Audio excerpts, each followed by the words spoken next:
Not even God himself could sink this ship. These were the words famously uttered by a deckhand to a terrified passenger as the Titanic prepared to leave the dock. It wasn't just a marketing slogan. It was a symptom of a global fever. In the spring of 1912, humanity didn't just build a ship. We built a monument to our own perceived godhood. We believed we had finally chained the ocean. But the real tragedy of the Titanic isn't that she hit an iceberg. The tragedy is that she was fundamentally designed to become a tomb long before she ever touched the water. The ocean is the world's most patient witness. Beneath its restless, shifting surface, it holds the shattered remains of human ambition, preserved in the crushing, lightless silence of the abyss. But of all the ghosts that haunt the salt, dark depths, none loom larger in the collective human imagination than the Titanic. For more than 100 years, this name has been a chilling synonym for the ultimate failure of human hubris. Yet, to truly understand the tragedy of the 14th of April, 1912, we must first understand the world that built the ship. We must look back at a time when humanity believed it had finally outsmarted nature itself. The early 1900s were a period of intoxicating, almost dangerous optimism. This was the Edwardian era, a time of grand mustaches, rigid social hierarchies, and an absolute, unshakable faith in the machine. In the great cities of the West, electricity was chasing away the ancient shadows of the night. Steam engines were shrinking the vast distances of the globe. To the people of that time, progress felt inevitable, unstoppable, and divine. They lived in a world where science was the new religion, and its cathedrals were built of iron and steel. The story of the Titanic did not begin with a shipyard or a blueprint. It began with a conversation born of pure corporate rivalry. In the summer of 1907, two of the most powerful men in the maritime world sat down for dinner at Downshire House in London. One was Lord Peary, the visionary chairman of the Harland and Wolff shipyard in Belfast. The other was J. Bruce Ismay, the cold, calculated managing director of the White Star Line. They were facing a crisis of competition. Their rival, the Cunard Line, had just launched two Greyhounds of the sea, the Lusitania and the Mauretania. These ships were built for speed, designed to capture the blue ribbon for the fastest Atlantic crossing. But Peary and Ismay chose a different path. They decided they would not compete with Cunard on speed. Instead, they would dominate the ocean through sheer scale and unprecedented luxury. They envisioned a trio of ships so massive and so stable that the terrifying power of the Atlantic would feel like nothing more than a gentle ripple to the passengers inside. They would call these ships the Olympic class, the Olympic, the Titanic, and the Gigantic, a name that was later whispered to be too arrogant and changed to the Britannic. In the spring of 1909, the keel of the Titanic was laid in Belfast, Ireland. For 3 long years, the city lived in the shadow of a steel mountain. To build a ship of this magnitude, Harland and Wolff had to construct the world's largest gantry, a massive, skeletal structure of iron that towered over the Lagan River like a cage for a captured god. Thousands of men swarmed over the hull. These were men who lived by the rhythmic scream of hydraulic hammers and the white-hot glow of the rivet. The technical specifications of the Titanic were a marvel of the 20th century. She was nearly 900 feet long and stood 11 stories high. Her hull was composed of thousands of overlapping steel plates, held together by over 3 million iron and steel rivets. To power this Leviathan, engineers installed 29 massive boilers and 2 of the largest reciprocating engines ever built, each standing 4 stories tall. But it was the safety features that truly captured the public's imagination and sealed the ship's fate. The ship's hull was divided into 16 watertight compartments. These compartments were separated by massive steel doors that could be closed instantly from the bridge with the flick of a single electric switch. According to the engineering journals of the time, the Titanic was designed to remain afloat even if the first 4 of these compartments were completely flooded. No known accident, the engineers argued, could possibly damage the ship more than that. It was during this construction phase that a fateful word began to circulate in the press. In a 1911 special edition of the magazine The Shipbuilder, The writers described the vessel's watertight door system and concluded that the ship was practically unsinkable. It was a cautious, technical statement, but in the hands of the White Star Line's marketing department, the word practically was quietly dropped. The myth of the Titanic's invulnerability was born. It was a myth that offered a false sense of security not just to the passengers, but to the very men who would eventually command her. As the ship was fitted out with the finest mahogany, crystal, and silk, a dangerous psychological shift occurred. The belief in the ship's unsinkability led to a series of fatal compromises. If a ship cannot sink, why clutter its beautiful promenade decks with hundreds of heavy, unsightly lifeboats? The original designs by Thomas Andrews, the ship's brilliant and meticulous chief architect, called for 48 lifeboats, enough for every soul on board. But after pressure from the White Star Line executives, who wanted more space for the first-class passengers to stroll, that number was slashed to 20.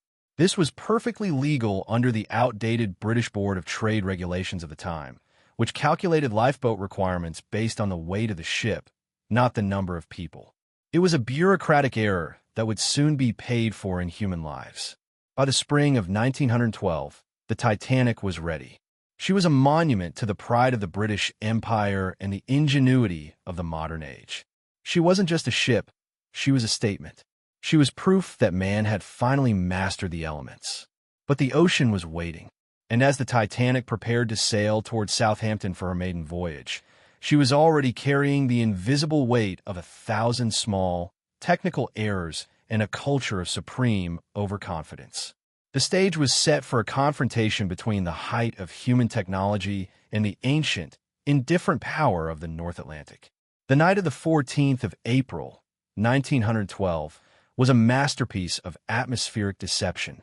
The North Atlantic was not a churning, violent monster that evening. Instead, it was a terrifying, perfect mirror. There was no wind, no swell, and no moon. The ocean was so flat and so still that it was impossible to distinguish the horizon from the star-speckled sky. In the maritime world, this is known as a flat calm, and it is a nightmare for those watching for ice. Without waves breaking against the base of an iceberg to create a visible line of white foam, a berg remains a silent, black shadow until it is too late to move. High in the crow's nest, lookouts Frederick Fleet and Reginald Lee peered into the freezing haze. They were shivering, their eyes watering from the biting chill of the ship's 30-knot slipstream. But they were also operating under a massive, avoidable disadvantage. Due to a series of administrative mix-ups before the ship left Southampton, the locker containing the lookout's binoculars was locked, and the key was not on board. These two men were forced to rely on their naked eyes to protect a ship carrying over 2,000 souls through a known ice field. They were looking for a ghost in a dark room, and the clock was ticking toward 11:40 p.m. When the iceberg finally appeared, it wasn't a towering white mountain. To Frederick Fleet, it looked like a small, dark mass, a blacker-than-black shape that suddenly blotted out the stars on the horizon. He rang the warning bell 3 times and picked up the telephone to the bridge, shouting the 3 words that would haunt him for the rest of his life. Iceberg, right ahead. On the bridge, 6th Officer Moody took the call and relayed the message to 1st Officer William Murdoch.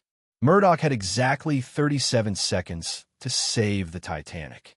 In that heartbeat of history, Murdoch made a decision that engineers and historians have debated for over a century. He ordered the helm hard a-starboard and commanded the engine room to go full astern. He was attempting a port-around maneuver, hoping to swing the bow of the ship away from the ice and then kick the stern out of the way. It was a standard procedure for a man trained in the era of smaller, more agile vessels. But the Titanic was 46,000 tons of steel moving at high speed. She did not turn like a boat. She slid like a planet. As the ship began to groan and pivot, the iceberg loomed over the starboard side. There was no massive explosion, no violent jolt that knocked passengers from their beds. In the first-class cabins, the impact was described as a faint grinding sound, like a finger scraping across a silk cloth. Some passengers in the smoking room joked that the ship had probably just shaved a bit of ice for their drinks. But deep below the waterline, the reality was catastrophic. The iceberg did not slice the Titanic open like a knife through paper. Modern forensic analysis suggests that the ice acted more like a blunt instrument. As the 1,000-ton berg scraped along the side, the immense pressure caused the whole steel plates to buckle and bend. This pressure was too much for the iron rivets that held the ship together. In a rapid-fire sequence, the rivets popped, their heads snapping off like glass, and the seams between the steel plates opened. It wasn't a single massive gash. It was a series of narrow, jagged openings stretching over 250 feet. This sideswipe was far more lethal than a head-on collision would have been. If the Titanic had hit the iceberg directly with her bow, the damage would have been confined to the first 2 or 3 watertight compartments. The bow would have been crushed, but the ship was designed to survive such an impact. By trying to turn away, Murdoch inadvertently exposed the ship's most vulnerable side. The ice opened 5 of the 16 watertight compartments to the sea. Thomas Andrews, the ship's designer, was summoned to the bridge to assess the damage. He was a man of cold facts and precise mathematics. He looked at the reports of flooding in the mailroom, the boiler rooms, and the squash court. He knew the ship's limit. She could float with 4 compartments full, but not 5. The weight of the water in the 5th compartment would pull the bow down, causing the water to spill over the top of the supposedly watertight bulkheads, which, in a fatal design flaw, did not reach all the way to the ceiling. It was like filling an ice cube tray. Once one section was full, the water simply overflowed into the next. Andrews turned to Captain Smith and gave him the most terrifying calculation in maritime history. He explained that the ship was a mathematical certainty to sink. There was no if, only when. He estimated they had an hour and a half, perhaps 2, before the Atlantic reclaimed the Titanic. And then came the second calculation, the one that broke the spirit of everyone on the bridge. There were 2,224 people on board, and the lifeboats only had room for 1,178. Over 1,000 people were already dead. They just didn't know it yet. At 12:15 a.m. on the 15th of April, 1912, the Titanic began to speak to the world in a language of desperation. High above the deck, the first distress rocket screamed into the sky, bursting into a shower of white stars that illuminated the freezing mist. It was a beautiful, terrifying signal that the unsinkable era was over. On the bridge, Captain Smith ordered the wireless operators to send out the new international distress signal, SOS. It was one of the first times in history the signal was used in a real emergency, a digital cry for help echoing across 1,000 miles of empty, indifferent ocean. The evacuation was a masterpiece of confusion and rigid social etiquette. Because the crew had never conducted a full lifeboat drill, many sailors didn't even know how many people a boat could hold. The order was given, women and children first. But in the early stages of the sinking, the greatest obstacle wasn't panic. It was disbelief. The Titanic was still brilliantly lit. Her band was playing upbeat ragtime music on the deck, and her massive hull felt far safer than a tiny wooden lifeboat dangled over a 60-foot drop into the black, freezing water.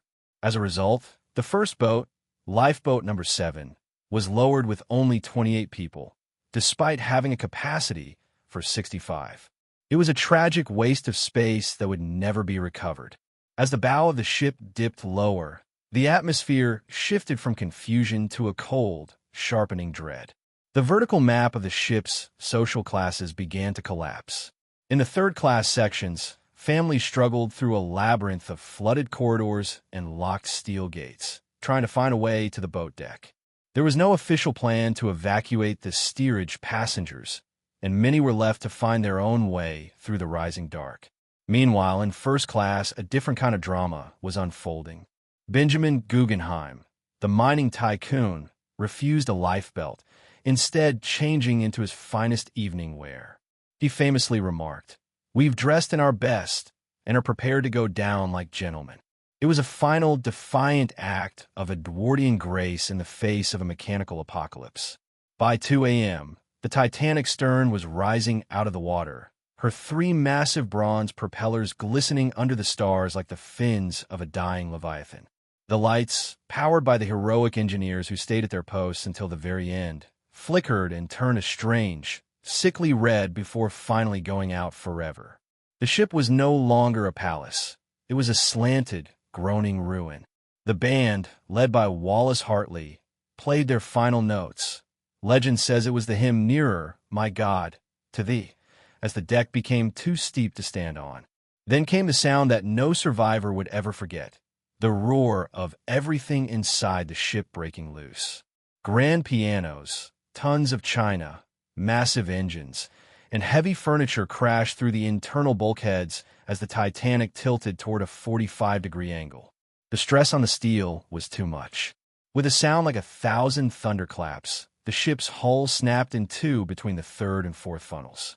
The bow, filled with water, began its long, silent glide toward the bottom, while the stern settled back into the water for a few moments before tilting vertically. At 2:20 a.m., the Atlantic finally claimed its prize. The stern slid beneath the surface, leaving behind a silence so absolute it felt physical. And then, the silence was broken by the sound of 1,500 people struggling in the 28-degree water. It was a sound that one survivor described as 1,000 bees buzzing in a field, a collective cry of humanity realizing that the lifeboats were gone, and the ocean was too cold to forgive.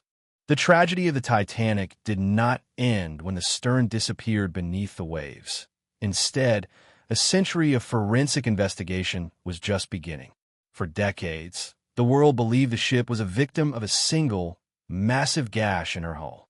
But when Robert Ballard finally discovered the wreck in 1985, resting 2.5 miles down in the abyssal darkness, the images sent back by his cameras began to tell a far more complex story of engineering failure and hidden flaws.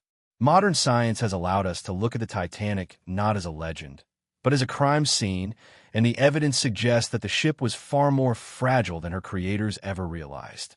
One of the most significant breakthroughs came from a detailed analysis of the ship's steel. Metallurgists recovered fragments of the hull and subjected them to tests that were impossible in 1912. They discovered that the steel produced in the early 20th century contained high levels of sulfur and phosphorus. While this steel was the best available at the time, it possessed a fatal characteristic known as brittle fracture. In the freezing temperatures of the North Atlantic, which was approximately 28 degrees Fahrenheit that night, the steel became as brittle as glass. When the Titanic struck the iceberg, the hull didn't just bend, it shattered and cracked, allowing water to pour in at a rate that no pump could handle. But the steel plates were only part of the problem. Forensic historians have turned their attention to the 3 million rivets that held the ship together. Because of the massive demand for materials during the construction of the Titanic and her sister ships, Harland and Wolff struggled to find enough high-quality steel rivets. To compensate, they used lower-grade iron rivets in the bow and the stern. These iron rivets contain high concentrations of slag, a glassy residue that makes the metal prone to snapping under pressure. Computer simulations have shown that as the iceberg scraped along the side, the heads of these inferior rivets simply popped off like buttons on a coat, causing the seams of the ship to unzip. If the Titanic had been built with consistent, high-grade steel rivets, the seams might have held, and the ship might have stayed afloat long enough for help to arrive. There is another, even more controversial theory that has gained traction in recent years: the hidden fire in Boiler Room Number 6. Evidence from photographs taken before the ship left Belfast shows a dark, 30-foot-long smudge on the hull exactly where the iceberg would later strike. It is a documented fact that a coal fire had been raging in one of the bunkers for days before the voyage even began. Coal fires were common on steamships, but this one was particularly intense. For days, the fire burned at temperatures of over 1,000 degrees, pressing directly against one of the main watertight bulkheads. This intense heat would have weakened the steel, making it soft and malleable. When the iceberg hit that exact spot, the compromised bulkhead offered almost no resistance. The Titanic may have been fighting a losing battle against fire before she ever met the ice. Perhaps the most haunting technical mystery involves a ship that was less than 20 miles away, the SS Californian. While the Titanic was sinking, her crew could clearly see the lights of another vessel on the horizon. They fired distress rockets, white signals that meant emergency, and tried to contact the ship with Morse lamps. But on the Californian, Captain Stanley Lord had ordered his ship to stop for the night because of the ice. His wireless operator had turned off his radio and gone to bed just minutes before the Titanic hit the berg. The crew of the Californian saw the rockets, but they were confused by their color and the strange way the Titanic seemed to be tilting. Captain Lord, a man of rigid caution, decided not to wake his operator or move his ship through the ice field. He stayed stationary while 1,500 people died just a few miles away. It remains one of the most debated instances of professional negligence in maritime history.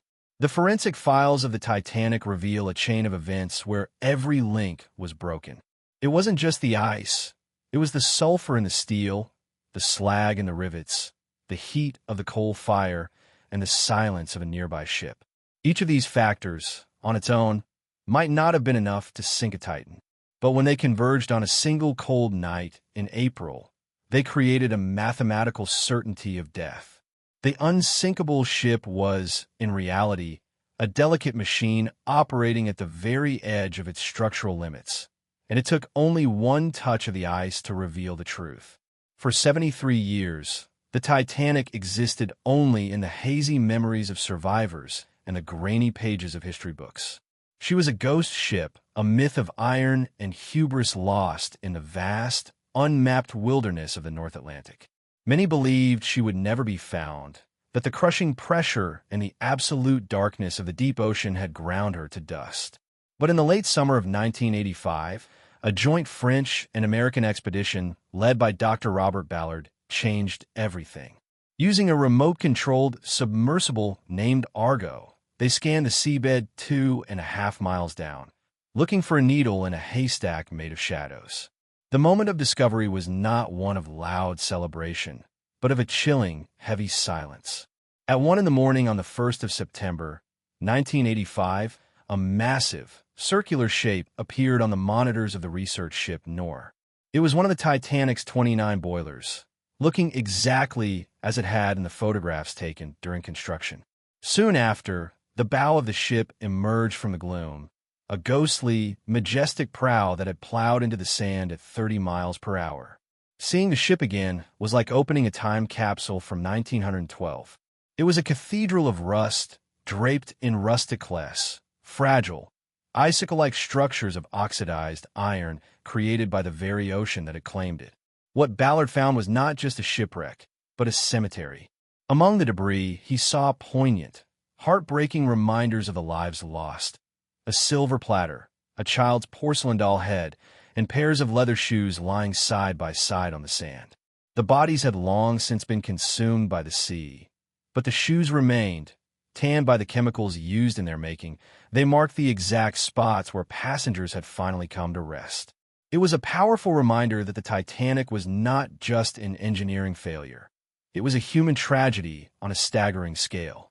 Today, the Titanic is facing its final, inevitable sinking. A new species of bacteria, named Halomonas titanicae, is slowly but surely eating the iron hull.